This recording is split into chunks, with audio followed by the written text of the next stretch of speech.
All right. Thank you for allowing me to record the behind the scenes for the show today. So like I said before, I love what you do because so many people do not understand what stress does to their body, and they don't understand what they can do about it. Yes. And so I think this is going to be a fantastic show. I think you've got some wonderful things to share. So one of the other reasons that I really like to meet a few minutes early is just to kind of give you the rundown of what we're going to do and how the show will move forward. So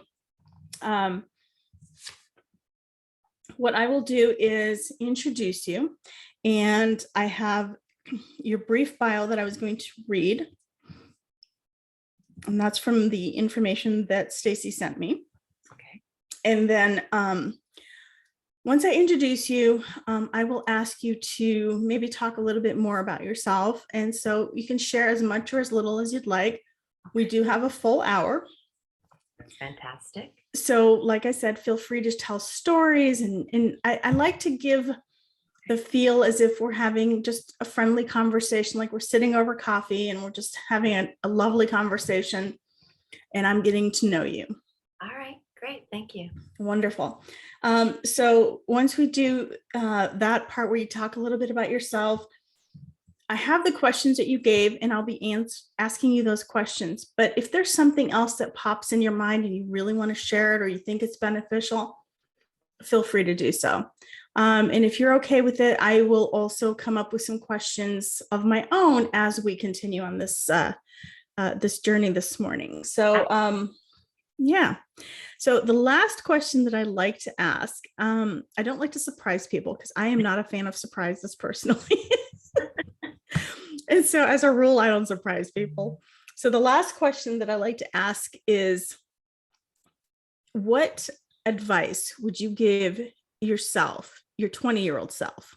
Mm-hmm. So knowing what you know now, having the life experiences, the knowledge, the wisdom that you have now, what would you tell your 20-year-old self? So I want you to think about that for a little bit. And when we get to the tail end, I'll ask you that question. And I'd like to talk a little bit about your documentary at some point as well. Yes. So yeah, so that is something that I would love to have you share a little bit more about. And I'm just taking a little note there. Okay, so that's pretty much what I have to say. So one of the other reasons I like to meet early is to answer any of your questions before we get started. And then I have a couple more things I want to talk about, but we can do that at the tail end. All right, great. Do you have any questions? I know. I'm just looking forward to it. I tend to be an impulsive person anyway, so I'm good with. Okay. You just go with the flow. In the moment. Yes, in the moment. Okay. Wonderful. So we have, I think, about 10 minutes before we go live. My producer, Matt, will come onto the show. He'll come onto the Zoom call and he will do a sound check with both of us. And if there's any adjustments that need to be made, he'll make those adjustments. And then from there, he will do a chat, check on the chat. And when we get to the halfway mark, we take one break through the show. When we get to the halfway mark, he'll do a countdown and he'll do that on chat. So it'll basically be 4 minutes, 3 minutes, 2 minutes, 1 minute, 30 seconds. When we get to about the 2-minute mark is when I would like to wrap things up a little bit. So at that point, I might thank you for being on the show, ask you to give any information you'd like to share with our listeners. I think we give out a phone number. Sometimes people call in, sometimes they don't. And then we'll come in, we'll do the second half of the show. And then I'll thank you again at the tail end for being on the show. At the very tail end of each segment, I will also talk a little bit about what I do and invite my listeners to look at my website and things like that. But for the most part, you're going to have the full hour. I'll ask you the questions, talk as much as you want, ask, if there, like I said, if there's anything that's not on the questions and you want to chat about it, I'm open to that. So yeah. So where is it that you live? Thank you. Right now, I'm in Huntington Beach, California, Okay. and I split my time between Huntington Beach and Albuquerque, New Mexico. Okay. Very nice. Yeah, I used to live in Arizona Mhm. actually for like 37 years. I Oh, wow. lived in Arizona. I know it's been a while. What part of Arizona? I've lived all over Arizona. The last place I lived at though was in Mesa, but I've lived in Phoenix, Scottsdale, Sierra Vista, Prescott, Peoria, you name it. I've Prescott's probably one of my favorite little towns in Arizona. it But I is lived nice. in Mesa for about a Oh, years okay. ago, Oh, wow. on Drummer Avenue. Which avenue? Drummer, I do not like know right that street. just north of the B of A building, Okay. the big illuminated. Yeah. Yeah. Very nice. Yeah. It's funny. It seems like everyone's lived in Arizona at some point. Everyone I talk to, oh, I used to live in Mesa for 2 years, or I lived in Phoenix for 4 years. And it's like, how do I know these, how did these people all end up in Arizona? And when I talk to them about, I just moved here from Arizona, they're like, oh, which part? And when I tell them, they're like, oh, I lived there for whatever amount of time. And Right. it's just absolutely comical to see how Yeah. many people have actually made their way through Arizona. True, yeah. Yeah, I think, we lived there for a very long time. And then Yes. last year, my aunt passed away, and then my dad passed away. Mm. And I think my mom just had enough of the heat, and she just said, I'm moving to Florida. And I said, Mom, you can't go to Florida. Not less hot. Yeah, and she's like, well, I'm moving to Florida. I'm like, and then finally I just decided to go with her, and due to a series of events, we didn't stay in Florida. We were there for a few months, and we ultimately ended up in Virginia. So my business is in Arizona, Voice America is in Arizona, but I am in Virginia. Okay. Okay. So Magic of the internet. you know what? It has changed the way people work these days. It is, I mean, yeah, you could not do this many promotions for your book or movie or whatever you might want to promote if you didn't have the internet. You just couldn't do it. Yeah. Yeah. Oh, and Um, my clientele 100% on Zoom. yeah, I have I actually work as an executive function coach. That's my primary business. Mhm. And then I have the radio show, and I have a magazine. And after we do this, if you'd like, I'd love to chat with you about the magazine and see if that's something you might be interested in writing for. Oh, But yeah, it's been a lot of fun. Without the internet, I don't know if I could have done all the things that I do. right. I see all my clients through Zoom. Yes. I do the radio show through Zoom. Yes. I love it. Yeah. If it wasn't for the internet, I wouldn't have my magazine either, because it's a digital format. So And this is where I go down and I say, you know what? This was where I received the blessing from COVID. you know what? It truly was one of the biggest blessings for me anyway. Yeah. It truly was. And yeah. Yeah. And I'm really glad that you say that, because I'm all about feeling gratitude for everything, and so I'm really glad that you see it that way, because it makes such a huge difference in It does. your viewpoint and how you see life. And Well, and we'll get to talking to about this on your show, but that's the whole basis of stress, is how we perceive things. absolutely. So if we see something as an awful, terrible, obligation and real something that's really terrible, that's how we're going to feel, because emotions follow thought. Mm-hmm. So if we change our thinking process, and that doesn't mean magical thinking, that just means shifting right. attention in another way. Well, absolutely. As a hypnotherapist, your body follows what your mind wants, or what your mind thinks about. So what you think about is important. How you transition to things is important. I mean, there's so many things that are important to our everyday life. I mean, every single thing we do matters. Yes. And most people do not think that way. And I think it's wonderful that you do what you do to help people shift. Thank you. Yes, Yeah. well, I've shifted. So I've seen how it works on myself. Years ago, I had a student ask me, he kind of had this snotty little attitude, and he's like, why do you care so much? Mm. And my response to him was very simple. I said, because I share a planet with you. And if you're happy, then that's one less grumpy person I have to interact with. Yeah. Or that's one less whatever, that's it. I want the people around me to be happy. I want the people around me to be satisfied and have less stress so that we can all achieve what we want to achieve. And I think that's a wonderful place to be. Yes, I agree. That's beautiful. Yes, absolutely. Oh, I think Matt just joined us. Oops, there we go.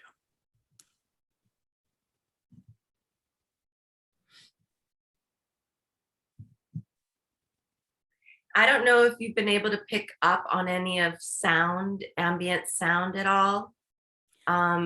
Matt will check that and he'll let you know if we need to make any adjustments. Okay. Yeah, we have in the building next to my building, there's some construction going on, and it's Gotcha. off and on. Right now it's off, but it's been on. So I didn't know if you Yeah. noticed. Hi, Matt. Hi, good morning, Fozzie. How you doing today? Good, thank you. How are you? I'm doing well. I would like to introduce you to Raminderpreet Elisa. And Raminderpreet, this is my wonderful producer, Matt. Hello, Matt. Hi, Raminderpreet. How you doing? I'm good. Good. All right, so we'll go ahead and do some sound checks. Fozzie, go ahead and count back from 5. 5, 4, 3, 2, 1. All right, sounds good. And Raminderpreet, go ahead and do the same. 5, 4, 3, 2, 1.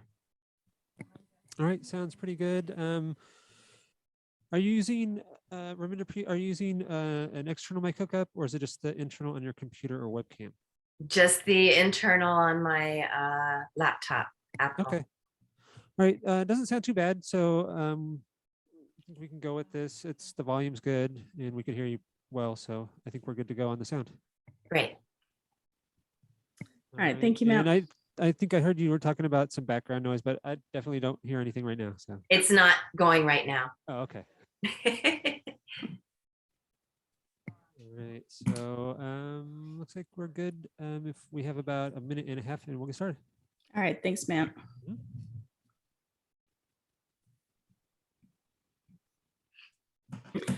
Raminderpreet, do you have any stories of success that you can share with our listeners? Stories of success in terms of clients? Yes. Or even personal stories you can share. I just love stories. I think they're a really good way to share what you do. I've got lots of stories. Perfect. Definitely lots of stories.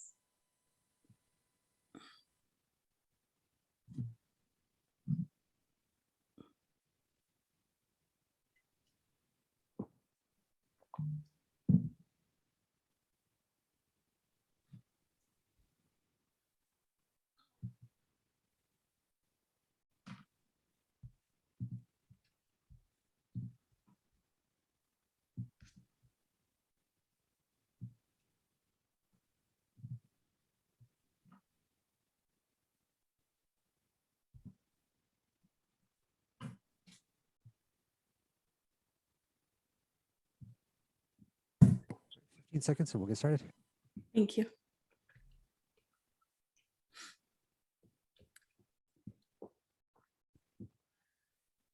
That better. Radio Network, its staff and management.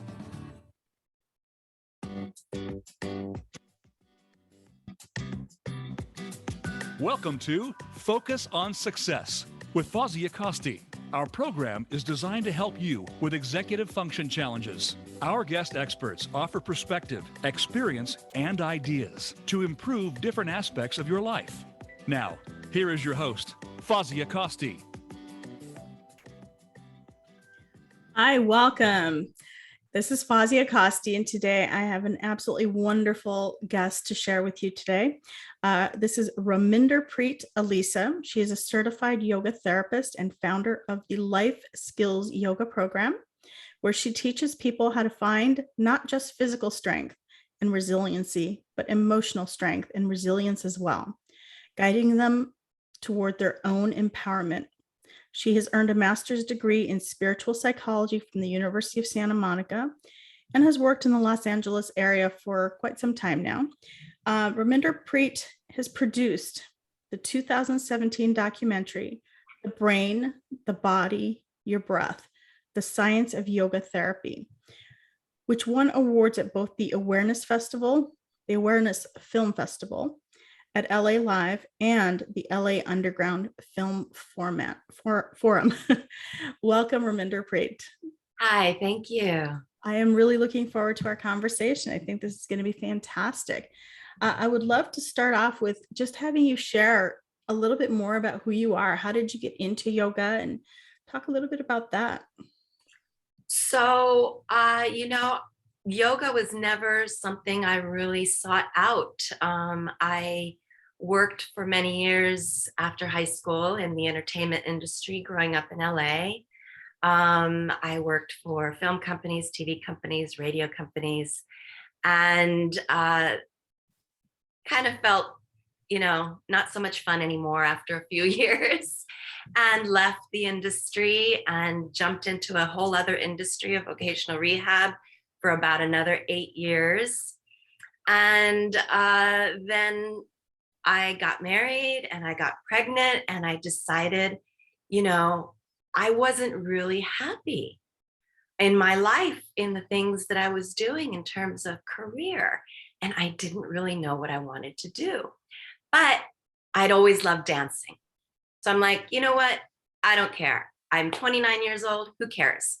I'm going to go get myself a dance degree. And so that's exactly what I did. I took 2 years at Santa Monica College and finished out my AA degree that I had never finished from 13 years prior, and then transferred over to UCLA in the World Arts and Cultures department, not knowing what the heck I was going to do with this degree, but just trusting that it was going to end up somewhere.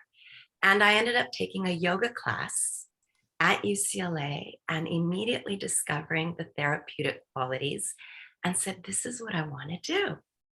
And I was stuck from that moment forward. For myself, I noticed I was already a mom. My son was 2 at the time. I was already a mom, and I saw how much more patience I had on the days that I did yoga with this class. I'm like, okay, this is really weird. This is really making me patient and happier. I was starting to feel, over the time, that it was making me happier and more productive and, physically strong as well. So as soon as I graduated from UCLA, I went right into yoga teacher training, and urbanyogini.com and now .net was born. And I started working immediately. But this was years before we actually had yoga therapy programs, like training programs. Right. Training programs. So, we kind of made it up as we went along. I took workshops by a lot of wonderful yogis who had created, certain adaptations for people with back issues, knee issues, things like that. So I took as many as those as I could. But essentially, it was up to me to get to know my clients and then see what was working and learn from my clients. And that's exactly what I did. And what I started to notice, an interesting thing I started to notice, I had no idea that this was going to happen. My clients would start to have emotional breakdowns in the middle of class. I didn't know what to do with them. I wasn't trained as a psychologist or anything. Yeah. So the only thing I knew to do was to get them to breathe and relax and meditate and just kind of allow the emotions to flow through them and be released. And that's all I knew how to do. And it seems like it worked. It did. but then I told myself after a couple years, I wanted to be able to reach out more to people, be able to serve them a little bit more holistically. And that's when I got my master's degree in spiritual psychology. And so I integrated into a program that I call now Life Skills Yoga Program, which is my website. And it's been evolving ever since. So right after I got my master's degree, I was able to start to work in clinical settings. And that's when I started to work in hospitals. And I did this, I have to go back a little bit to why I chose to go into dance at all. And I said, you know, I had a little baby at the time. And because I hadn't been happy, I knew that I couldn't tell my son to follow his dreams if I hadn't done it. I love that. You have to model what you want your kids to do. And that's what I started to do. And it just started evolving and growing on its own. This thing I was creating, this career, this path, this journey just started to blossom with minimal effort, I'll have to say, you know, except for my own effort in learning and growing myself. I think when you're on the right track, everything comes with ease. When you're not on the right track, it feels like doors are slamming in your face. Yes. And the key is when those doors open, to walk through them. Absolutely. Walk through them. And so that's what I started to do. And I started working at hospitals all over LA, working with cancer patients, working privately. And that whole thing then led to my inspiration for my documentary. So it just snowballed from there. And your documentary is called Your Brain, Your Body, Your Breath, The Science of Yoga Therapy. And you know, I would love to talk about that. Maybe now's a good as time as any. What is your inspiration behind this particular documentary? What inspired you to do this? So I had been working at these hospitals for a while, and I was seeing and hearing back reflected to me from the patients, the benefits that they were receiving, that they saw that they were receiving from the work they were doing with me. Mm-hmm. Some people said, you know, their diabetes was under better control. Somebody else told me their back pain was gone. Someone else told me, you know, they were just happier. And these are all cancer patients. So, you know, you would think that cancer would be their only focus, but then they saw all these other benefits. Well, cancer can be all consuming. So you probably got to take their mind off of something that's so tragic and made them feel more human again.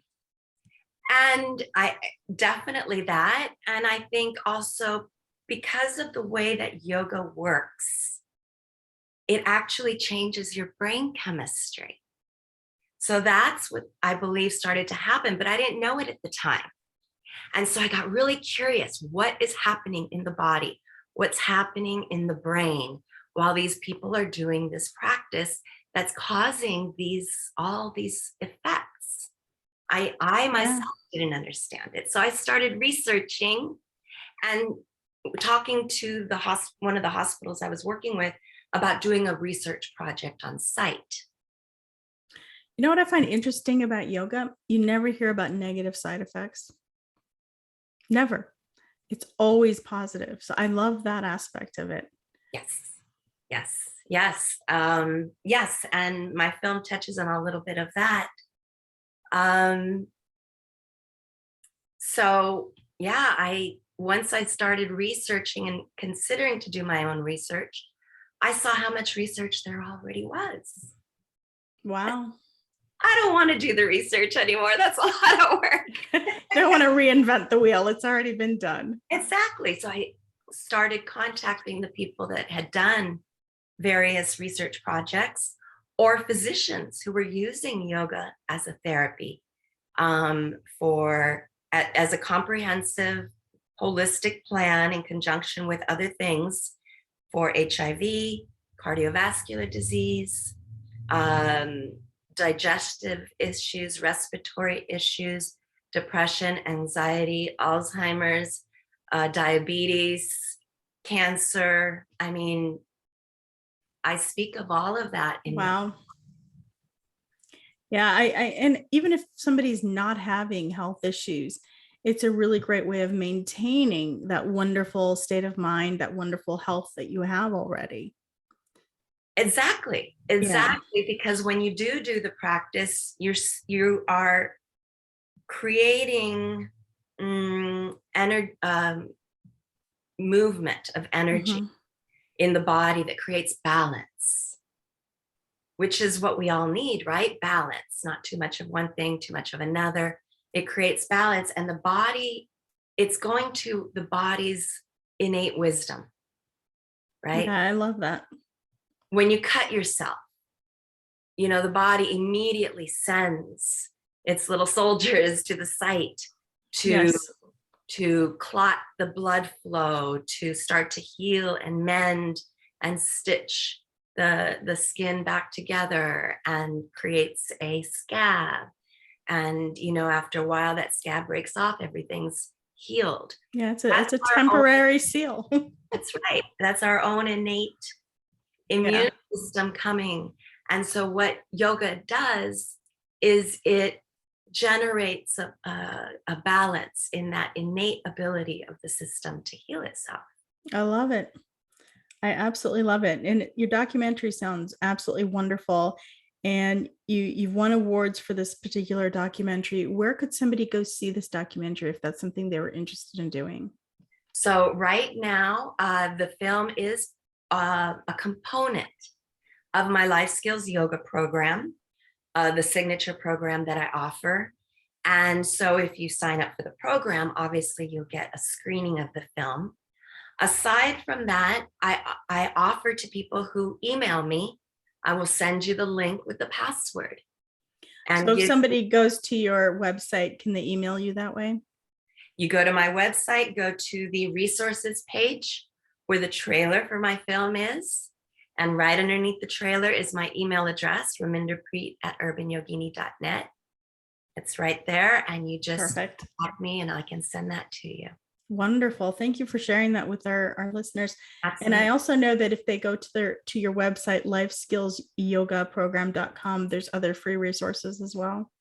Lots. There's a whole videos page. You don't have to register for anything to see the videos. There's video on how to do long, deep breathing. There's video on how to do breath of fire. Long, deep breathing is particularly good if you want to relax, if you want to cool down, really access the parasympathetic nervous system for healing. The breath of fire is really great to do in short spurts, 1 to 3 minutes, if you need energy, like you're about to go into a meeting, high-powered meeting. You want the energy and the focus and the clarity of mind. So you go do breath of fire for a couple of minutes. It's really great to get that. The blood flowing. Yeah. So if somebody's giving a presentation before a presentation, that might be a really good activity to do. Okay. Absolutely. I love it. So let's shift gears a little bit. I love your movie. And I think that that's something that anybody who's listening should definitely go listen to or watch. But I want to talk about a few other things as well. And so let's talk a little bit about what are some of the small lifestyle changes that we can make that make a big difference in our lives and also help us manage stress. Yes. So one of the wonderful things about yoga and meditation is it promotes awareness in the mind. Okay, that's how we develop mindfulness. And so when we bring mindfulness into our daily life, that's when yoga is starting to really come in and take hold into the system. What yoga means is union. And in this case, we want to bring together mind, breath, and body. And so bringing that awareness into your daily life is something that you can do. For instance, do you walk your dog? Do you have a dog that you walk and you walk your Right. dog? Bring Right. awareness into your walk with the dog. You're already walking. You don't have to change anything in your daily life. You already have that. The only thing you want to change is your awareness. So bring your breath into it. Maybe put your phone on vibrate, stick it in your pocket. So, you can focus on the breath, on your feet, your gait, the things around you, interact with your dog, really be in the moment. Another thing I tell people, super easy to do. I know it takes me, always a few minutes to get out of bed.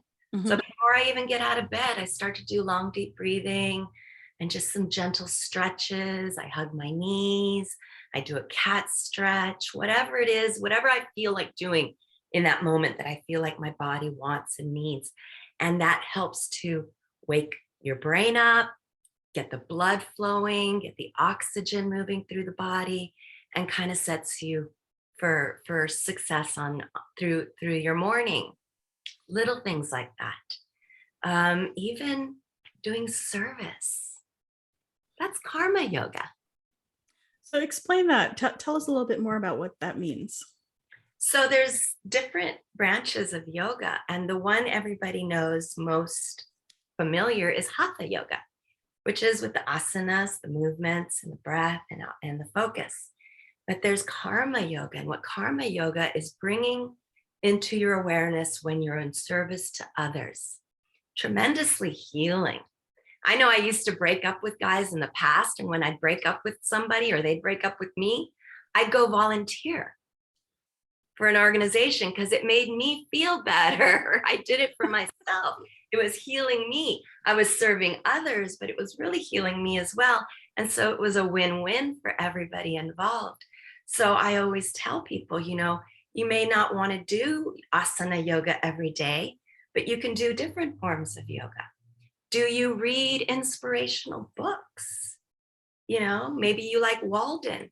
Maybe you like the Bible. Maybe you like Rumi. Whatever you like to read for inspiration, that time and that space that you're holding to read inspirational material, that's yoga. Mhm. That's yana yoga. There's bhakti yoga. That's devotional. Bhakti, and what do you devote? What do you want to be devoted to? I'm devoted to my garden. I love my garden. I love connecting with it, I love breathing it. with it, interacting with it. And so that's my bhakti yoga. So there's Yeah. lots of other ways. So when I work with somebody in the Life Skills Yoga program, in my signature program, I share with people all these different ways that they could bring yoga into their life. And it's up to them to choose it because it's got to work for you. Your practice has to work for you. So I don't teach what I do for yoga. That works. Right. I Yeah. think people would be surprised at, after your definition, I think people would be surprised at how much they actually do participate in yoga already. And that maybe if they made a little bit of a change in their daily routine, it would invite a different form of yoga and a different form of healing and a different form of inspiration that maybe they didn't have before, Yeah. but it can change their life in a positive way. Yeah. Yeah, And no, I love that. is awareness. And the key to awareness is your breath. So practicing the breath with everything you do. And that's why we practice breath with yoga, Mm-hmm. because it's training you. Yoga, in terms of the asanas, is a gentle pressure, gentle acupressure on the body. It's putting a little bit of stress on your body so that you learn to breathe through the stress. Yeah. When you learn to breathe through the stress in the asana, then you can transfer that into your everyday life. Or as a colleague of mine calls it, leaning into the pain. Mm-hmm. Yeah. With limits. You don't want to go too far into it. Right. No, You know your limits. maybe it's more the discomfort that you're leaning into. discomfort. I always say it's good to be comfortable with discomfort, because discomfort comes in all forms in life, Mhm. relationships, jobs, you know. Right. It's like being comfortable with change. You can't avoid it. You might as well get used to it and learn how to handle it properly. And adapting. Yeah. Adapting. So I do adapt the postures to meet anybody's needs. If you can't, twist yourself into a pretzel, that's fine. I'm not going to expect you to, but Right. I will give you a posture that will challenge you toward that end. Maybe, this is intended to be a lifelong practice. Right. Right. I love that. Yeah, that's awesome. Tell us the importance of having a morning routine and getting grounded before you start your day. Yes, and I definitely do that. I mentioned, even before getting up out of bed, it's really, really good because it sets the mind to be able to think with more clarity. When we meditate, oftentimes when we're stressed, the right side of the brain at the temple is what is functioning and actually overstressed and overworked. When we meditate and breathe in this way, something called the left shift that Dr. Borysenko mentions in my film occurs. And the left shift takes all the activity to the left side of the brain at the temple, where executive functioning, you'd call the executive function coach. I love that you connect the two. Is present. Yes. Mhm. So you can think more clearly as you move through your day, become less reactive. That's one of the benefits. Yeah. No, I love it. In fact, one of the things that I promote quite extensively in my work is meditation. And I do offer hypnotherapy as a way to help people with that as well. So I love that you explain that to people so that this is just another way they can improve their lives and find success in their lives. I love when people have options in their day. Like, you know what, today I don't feel like doing yoga in the traditional way, but I think I'm going to go sit in the garden and read my book. There you go. And I had a client who said to me, it's not meditation unless you're sitting on the floor and you've got your feet up or your palms up or whatever. And I said, no, meditation has to do with your brain waves. It has nothing to do with how you sit. Right. And he did not like my my description. He said, no, my daughter says there's only one way to do yoga. And I said, no, there's many ways to do yoga. There's many ways to do meditation. Oh, he said yoga and meditation together. And I said, no, there's many ways. And so I think it's nice that people get to know that there's more information out there than they thought originally, and that there's more ways to do meditation or yoga or any other practice, that you can find a way to fit it into your life. Yes. And, not to be punny, but, it's about being flexible. I love punny.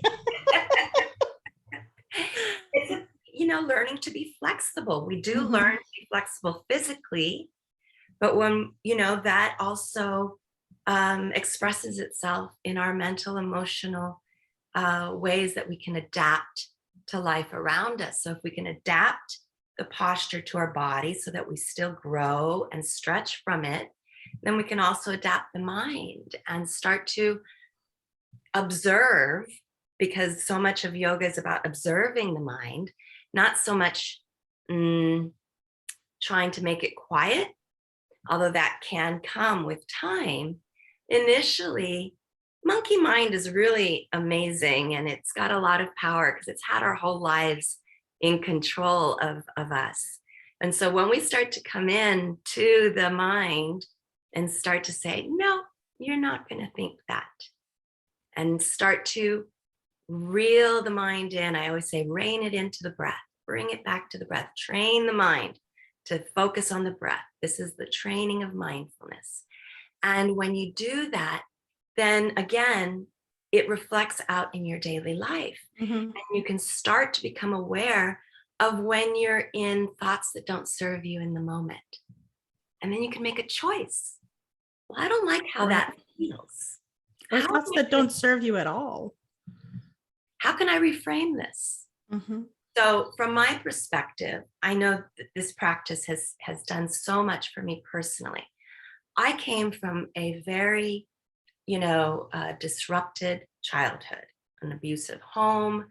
As I grew older, I went into abusive relationships. I'm sorry to hear that. Thank you. But you know what? It's okay because I learned from it. I got resilience. Challenges are what make us resilient if we're They able to do. move through. The more Yes, we have, the more resilient we get. I agree. I agree. I actually have a philosophy that our challenges that we have as a younger person really set the tone for our adult life. But the way that it does is it teaches us certain skill sets. So if somebody's abused you, you might learn compassion. Or if somebody's treated you badly, you might learn to treat others better. Or whatever it is, it's about how you're going to use that in a positive way later in life, hopefully a positive way. So we have a couple minutes before we take our break, and I do want to come back and talk about this when we get back from our break, but I would like to have our listeners have your information so that if they want to contact you, lifeskillsyogaprogram.com is where they can go to get free resources. And I'm sorry, I cannot remember your email. Could you state that one more time, please? It is Raminderpreet, just like on the screen right there, Raminderpreet at urbanyogini.net. Yeah, and for those of you who are not watching this on YouTube, you can go to our YouTube channel and you can definitely see the behind the scenes video of Raminderpreet's interview today. If you are looking to get in touch with me, you can go to executivefunctioncoachaz.com. You can subscribe to our Executive Function magazine there. You can also look at our testimonials. You can look at our last 3 Executive Function magazine volumes there. We have all 3 we have all 3 links there. You can also contact me directly if you have a question or if you like a free consultation. You can also contact me if you're interested in writing an article for the magazine or if you'd like to be a guest on our show. We would love to have questions. So you can feel free to send your questions through our contact page in the website as well. And once again, we will be back after these messages and we'll talk to Raminderpreet Elisa when we come back. Okay, good. We're all clear. Back in a couple. Thank you. Thanks. All right. So I hope it's been pretty painless so far. Oh, it's wonderful. No, I love interviews. Oh, good. Well, I'm enjoying our conversation. So Good, it's lovely. Yeah, thank you. So when we come back, I would love to chat with a little bit about what should a routine look like. And you talk about how can you use your breath to reduce stress in everyday situations. We've already talked about what happens in your body when you breathe in deeply. Would you like to address that a little bit more? Absolutely. Okay. And how can someone new to yoga get started? That was one of the questions I asked. And then what is one thing that you can give the most? What is the one thing that you can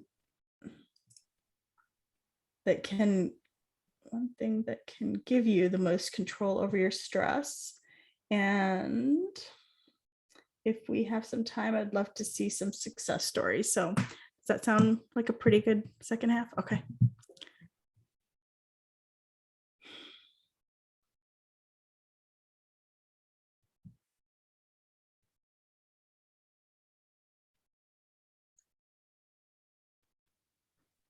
I love your little yoga block behind you.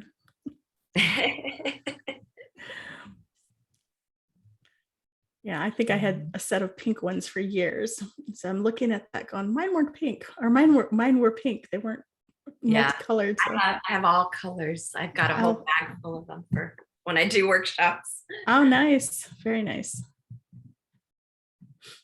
which has been a long time now, since before COVID. Oh, I'm sure people would love to have one of your workshops right now. It would be wonderful.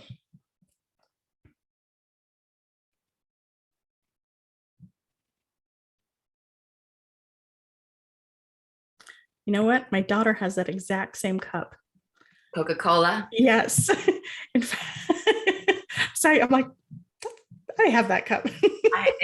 It's a theme here with my little dinette set. It's just Coca-Cola everywhere and glasses and dishes.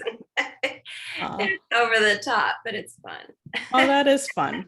And I don't drink Coke. All right, we are just about to come back. All right, thank you. You know what? You got to have fun in life. You really do. It's too short to be serious. Yeah. You are listening to Focus on Success. To reach Fawzia Costi or her guest on the live show, please call 1-888-346-9141. That's 1-888-346-9141. You may also send an email to Fawzia at executivefunctioncoachaz.com. Now, back to Focus on Success.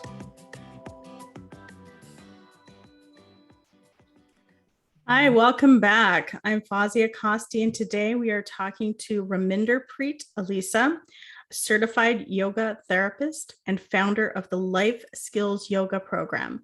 Welcome back, Raminderpreet. Thank you. Yeah, so I'm really enjoying our conversation. I love what you do, and I would love to talk a little bit about in this next segment. I'd like to talk a little bit about how. Let's talk a little bit about how you can use your breath to reduce stress in everyday situations. Can we talk a little bit about that? Sure. So again, we make the breath the key aspect of a yoga practice. And we do that with a certain intention because we're putting stress, minute stress on the body through the yoga postures, and then training ourselves to stay present to the breath. So with that foundation, as you move through life and stress happens, because stress will happen, you can go to the breath more intuitively over time, because your body starts to recognize the breath helps release the stress. And actually what it's doing, literally, you're accessing the parasympathetic nervous system. And through that, you are able to reverse the effects of things like adrenaline and cortisol in the body, which are stimulated with stress and can be toxic over time if you don't reverse it. If you just hold the stress over time, that's going to really be a detriment to the body. And how the body reacts is most often through inflammatory diseases, which 7 out of 10 reasons of people go to the doctor is for inflammatory diseases.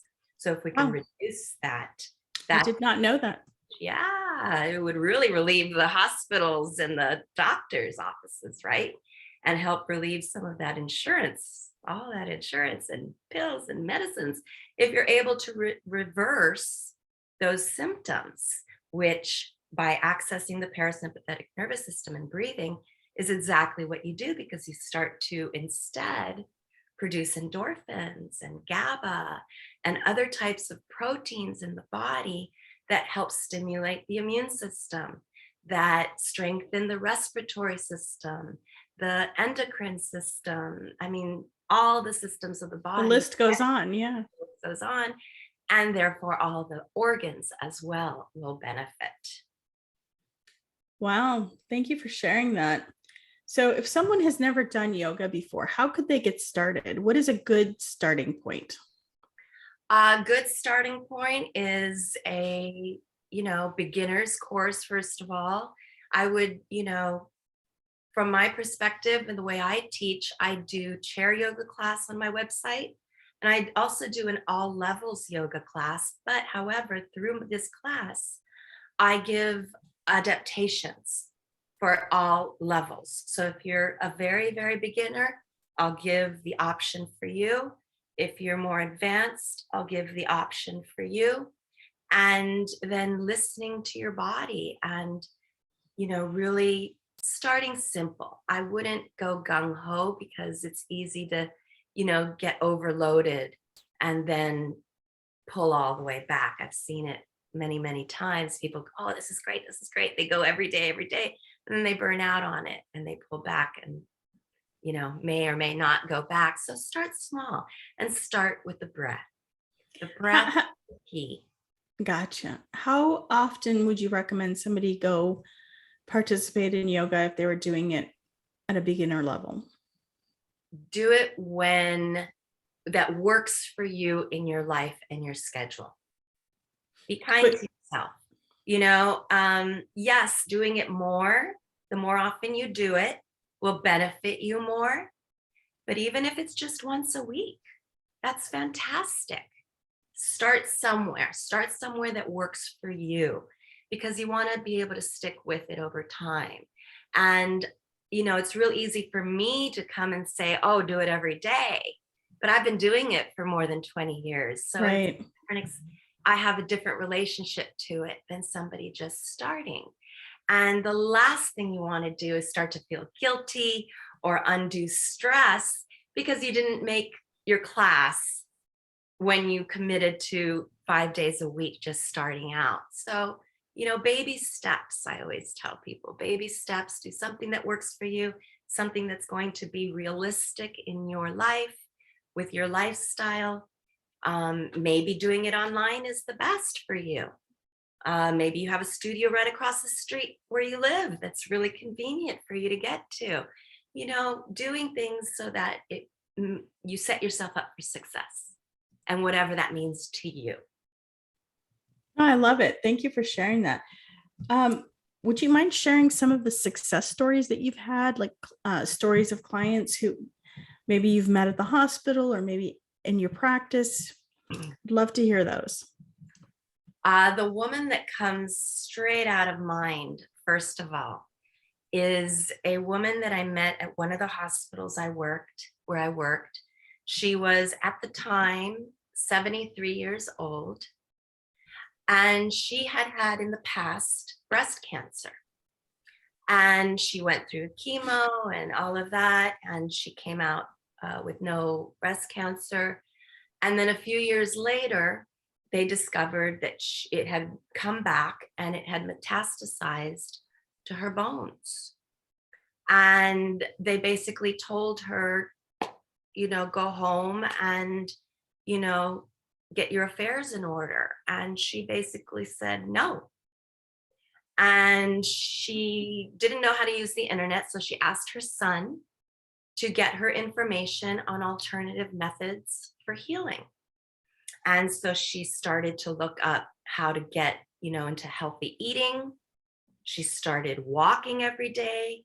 She started meditating and doing yoga. I started working with her a little bit after this, but she said that within a few years, or probably sooner than that, the cancer was completely gone. And I don't know how that happened, but that was her experience. And actually, since I've done my film, I have learned that the yoga and meditation practice, and certain meditations in particular, actually turn cancer genes off. And so I can only suspect that that's what happened to her. And it was such an amazing story. And then now that's a really out there story that I don't know that how common that is. But it was one of those stories that I said, wow, that's amazing. So certain poses help turn off the cancer gene? I don't know if certain poses as much as the totality of a yoga practice. Oh, wow. You're working on all the systems of the body when you do a yoga practice and you meditate, while in terms of hatha yoga. Now, if you talk in terms of Kundalini yoga, which is also the other form of yoga that I'm trained and practice in, that is more specific. It's not specific to cancer per se or diseases, but it is specific to increasing your immune system or to releasing anger, which can be a source for a lot of people of cancer down the line. Absolutely. Things like that. So Kundalini is specific, but it's specific in a more generalized sense, if that makes any sense. It's not, you do this for breast cancer, or you do this for thyroid disease, or, you do a whole practice to strengthen the immune system, and it helps everything. Overall health. To cleanse the nervous system. And so the effects then are these other effects, these other secondary and tertiary effects. I love it. No, I absolutely love it. Do you have any other wonderful stories you can share with us? Yes, absolutely. Let's see, what's another one? I guess for myself personally, I think I can come personally from it. I had mentioned, all how I grew up and how this practice has really helped me to heal. I've been able to release a lot of anger, because of the way I grew up. I did have anger. I had anger issues. And so I created angers in these relationships that I had and attracted people who were angry. And so really healing that. And so when you observe the mind through a yoga practice and observing the thoughts that you have, observing the fears, observing all these things, and then choosing to reframe them. So the way I chose to reframe my upbringing was that my parents did the best they could. They were flawed. They had their own issues that they grew up with and didn't know how to heal them and sunk deeper into them. And so for me, I didn't go to my mother and tell her I forgave her, because she would never have accepted it. But I forgave her anyway. Right. For me. Because Good for I you. want to carry that. Well, I love that you didn't hold that you were able to see that your parents were flawed, that they're human, and that as human beings, we are flawed. And once you can see that, it's interesting how as kids, I see kids idolize their parents almost to the point of they can do no wrong, but we are human. And you're right, adults who have children are not perfect. Right. We'd like to try to be, but we're not even close. And I think it's wonderful that you can see that and not internalize it. I think a lot of people internalize that. And maybe you did at some point. Maybe that's where the anger was. Yeah. Yeah. But it took going back and saying, okay, I don't want to carry this anymore. I don't feel good. It doesn't feel good. And that came from being more in touch with my body and my thoughts through my yoga practice and wanting to change it. So reframing my mother. She did the best she could. And I'm going to forgive her because she had her own baggage that she didn't know how to deal with. I'm fortunate. I have tools now that I can heal myself with. And so from that, I grow and I became a better mother to my children rather than repeating, because that's the generational trauma, that moves through generation to generation if you're not aware of it. Yeah. But once you're aware of it, you can do something about it.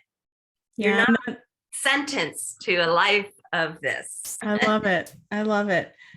No, absolutely. And I really appreciate you sharing such a personal story, because I think it inspires people and it allows people to kind of take a look at their own life and maybe open up a little bit. Because one of the things I've noticed over my lifetime is that people have things happen to them and they assume that no one else has anything ever happening to them. It's just, there's like this fence and it only happens on my side of the fence. Everything else is beautiful. Like the grass is greener on the other side of the fence, right? And so I love that you're willing to share this. And I think it gives a humanity to what you do, because it's important to see other people, not because they suffered, but because they were able to make it into something wonderful and positive and heal themselves. And that's the part that I find inspiring and wonderful, because Everyone has something to deal with. We all have baggage of some sort. It's just a matter of degrees. Yeah. Well, I actually told a student this one time. I said, everyone has something to deal with. We just don't have the same thing to deal with. And that is where the challenge comes in. You have to figure out what your issue is and how you're going to deal with it. Are you going to deal with it in a positive way and move forward? Or are you going to sit there and stew and fester and grow that anger? Because you can do that too. And then you get stuck there. Mm-hmm.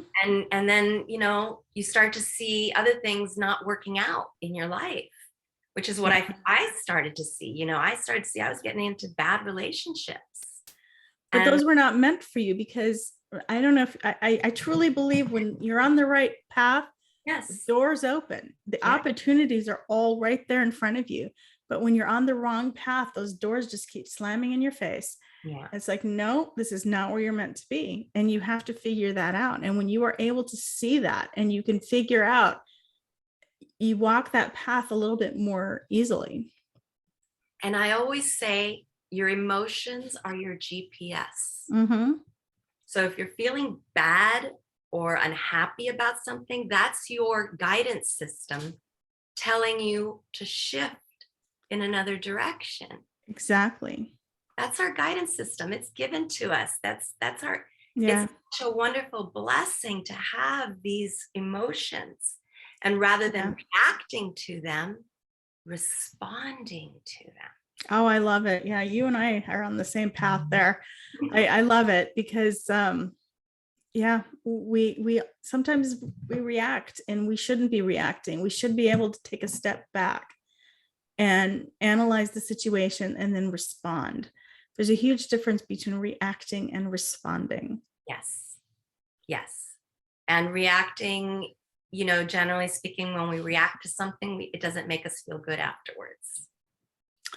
True, because sometimes we say things we don't mean, or do things we don't mean, or who knows, things just happen. So and then that whole regret thing falls into place, and it just gets ugly, and nobody needs that. I mean, nobody needs that. So and however, when those things happen, and this is something I offer as an opportunity in my signature program, is to forgive yourself. Yeah. For whatever judgments you have that you weren't good enough, that you didn't do things right, that you didn't do whatever, say things right, whatever it is, that's the opportunity to forgive. Mm-hmm. Because regret doesn't feel good. So Absolutely. Going there. Well, let's talk a little bit about your program. What programs do you offer, and how, if somebody, since you're doing things remotely, how can somebody get involved with one of your programs? So if they wanted to start yoga new, or say they're, they've been doing it for 10 years, how is it that they can find you and participate in one of your programs? Okay, so on my website, there are links to register for a chair yoga class, which I offer twice a week, which is great if you have limited mobility, either from age, you're recuperating from an illness or a surgery or something, and I can always adapt the class to any further limitations you may have. So I do have that I offer. And how many people are typically in that class? Right now, I have 2 people registered. Perfect. I just started my program in January. Oh, wow. Congratulations. Thank you. Online, meaning online. Oh, yeah. Yeah. That's world, but online since January. Awesome. Okay. And then I have an all levels yoga class, which again, it's on the floor, and it's a more of a traditional hatha class. But again, I adapt it to anybody who's in the class that needs adaptation. So I will let you know. And my classes are a combination of hatha, which is the exercising and the movements and the breathing, getting the blood flow going, stretching the muscles, and then with the kundalini, which is more specific. And I focus, this week we'll do, stretching the spine, strengthening the spine. This week we'll work on the nervous system. This week we'll work on the endocrine system, different things like that. So that is how I teach. I teach them both. And I always offer a nice long Shavasana, corpse pose at the end, because that's the time when the body is incorporating all the messages it just received through the practice and incorporating it into the cells, the information. Gotcha. And then I also offer private sessions, which are recorded. So, if you do a private session with me, I do an evaluation and ask you a bunch of questions so that I know what your personal needs are, your personal lifestyle. And I do a class to meet you with that. I record it, and then you take it and you can continue on your own to practice Awesome. with the recording and gain the benefits. And then the signature program, my copyrighted signature program, is an 8-week course. And we go week to week on modules. And each week the module focuses on something different. On one module, we may explore, along with the yoga we explore maybe beliefs, what your beliefs are in a particular, and not necessarily religious beliefs, but beliefs about yourself. Attitudes of self-worth, beliefs about money, beliefs about family, all these belief systems, and see what are those beliefs that are causing you the most stress so that we can reframe them so that they're no longer causing you the stress. And so I can guide you toward that. Or we do another one on rituals. Rituals are super important. Brushing your teeth is a ritual every day, right? Right. Again, not to put a religious or spiritual aspect on it, but a ritual is really good to set the psyche with a schedule of some sort. So it gives us a sense of grounding in life.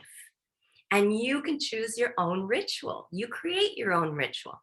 It can be religious or spiritual if you'd like it to be, but it doesn't have to be. Maybe your ritual has something to do with, art. Maybe you have an artistic inclination and you want to do a ritual that's artistic for you. Again, to give the mind something to ground on as a regular course of your daily life. Again, it's up to you. So I love it. all these aspects and components. And so by the end, each session is recorded. Each session has an adapted yoga hatha for you and your body and your lifestyle, and a Kundalini Kriya, which is a set that is specific to you. So if you're, really afraid of something that's going on in your life, I'll do a Kriya that's going to help you with courage. I love it. Well, I really appreciate you being here today. I want to ask you one last question. What advice would you give your 20-year-old self, knowing what you know today?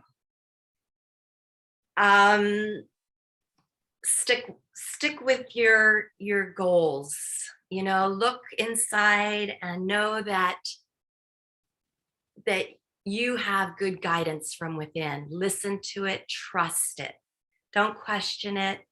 You're on the path. You'll end up exactly where you want to be. Don't worry about it. It may look, a little frustrating at times to you right now, and you may not have a lot of, direction, but you'll find it.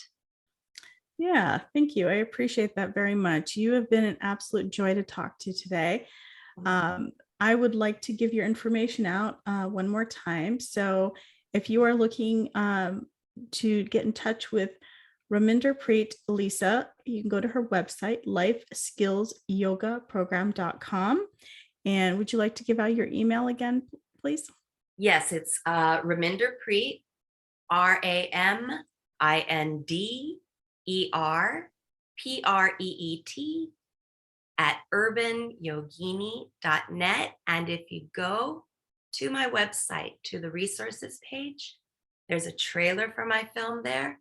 And underneath the trailer is my email address that you can contact me. Wonderful. Thank you so much. And if you're looking to get in contact with me, you can go to executivefunctioncoachaz.com. You can look at our YouTube channel, which is where we will be posting this video within a few days. So you can go back and you can see what Raminderpreet looks like. She's a beautiful woman, so you want to go see that. And you can see the behind the scenes video. And you can also go and subscribe to Executive Function Magazine if you have not done that yet. We've had our first 3 issues out and they've been wonderful. If you're looking to advertise with us, if you want to be on the show, if you want to be a writer in our magazine, all of those things are an opportunity that you can definitely do. So please get in touch with me. And once again, you can go to my website and you can email me directly from our contact page at the very bottom of the first page. I just want to give a quick shout out to all our listeners from around the world. I think we have listeners in Ireland and China, and I think we have listeners in Afghanistan and Pakistan and India and Australia, and I think there's even a couple in Africa. So thank you all for your time, and it's the most valuable thing you own. So I really appreciate that you're willing to spend it with us, and we will see you next time. All right, awesome job today. All clear. All right. Thank you so much, Matt. You're welcome. All right, you both have a great rest of your day. You too. Yeah. Thanks.